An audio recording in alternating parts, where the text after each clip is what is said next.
3,481 కోట్లు చేసి దాన్ని పెరిగిన ధరలు రేపటితో పెంచుతా అంటే ఇంకో 1000 కోట్లు పెంచుతారు.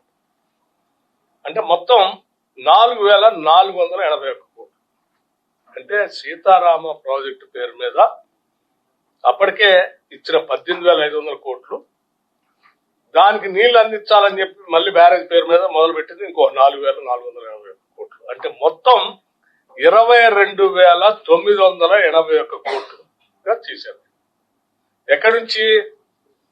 కేవలం 1,552 కోట్లతో పూర్తయ్యే ప్రాజెక్ట్ ని 22,981 కోట్లు పెంచారు. పెంచి 8,000 కోట్లు ఖర్చు పెట్టినా గానీ ఒక్క ఎకరానికి ఎక్కడ నీళ్లు ఇవ్వలేదు. ఇది రీడిజైన్ పేరు మీద ఒక్క ఖమ్మం జిల్లాలో జరిగినటువంటి ఒక్క ప్రాజెక్ట్ లో జరిగినటువంటి పెంపు. మరి ఇన్ని రెట్లు పెంచి ఈ ప్రాజెక్ట్ ని ఈ రకంగా మళ్ళీ మేము అద్భుతాలు సృష్టిస్తున్నాం, రీడిజైన్ చేశాం, రాష్ట్ర ప్రజలు కాపాడుతున్నాం, అది చేసే ఇది చేసే ఈ లెక్కలు చూస్తే నిజంగా ఈ నిధులన్నీ ఎడిపోయాయి, ఎందుకోసం పెంచారు, ఏం జరుగుతుందని ఆలోచనిస్తే కడుపు తరకపోతాం. మొదటి 3 సంవత్సరాల్లోనే సంవత్సరానికి 500 కోట్లు ఖర్చు పెట్టినా, మొదటి 3 సంవత్సరాలు సంవత్సరానికి 500 కోట్లు ఇచ్చినా 4 లక్షల ఎకరాలు నీళ్లు బారే.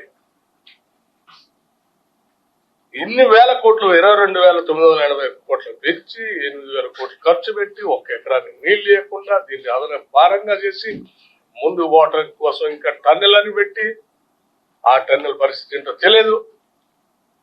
అసలు ఇంత దారుణంగా రీడిజైన్ చేసి పెంచినటువంటి పరిస్థితి. అది ఎట్లా కాళేశ్వరం మొన్న చెప్పారు, దీని పరిస్థితి ఎట్లా ఉంది. ఇక దీని పైన ఇంకోటి ఏదో ఉంది, అది రివ్యూ చేసినప్పుడు అది కూడా చెప్పారు.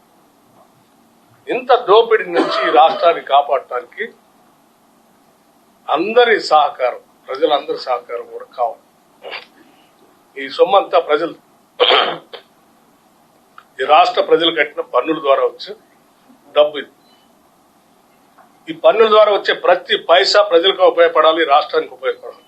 ఈ రకంగా దోపిడీ జరిగితే చూస్తూ ఊరుకుందామంటే మాకెవరికి,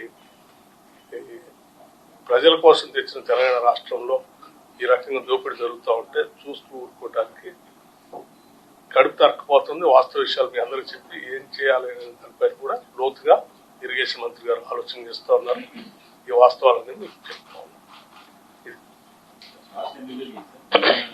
కాను